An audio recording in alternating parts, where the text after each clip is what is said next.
How to make dirt into grass in Minecraft. So first, the thing that you could do, so let's say you want this dirt to have some grass, what you could do is connect it to a dirt block or a grass block initially, so that it will basically, so let's say I want to connect it right here.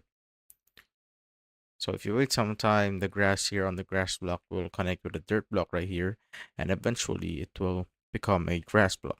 But that wouldn't be that efficient, so the best way that you could do is just simply get a shovel and enchant it with silk touch, so that when we destroy a block, so it's gonna go to survival right here. So we're gonna change this or shovel this block right here.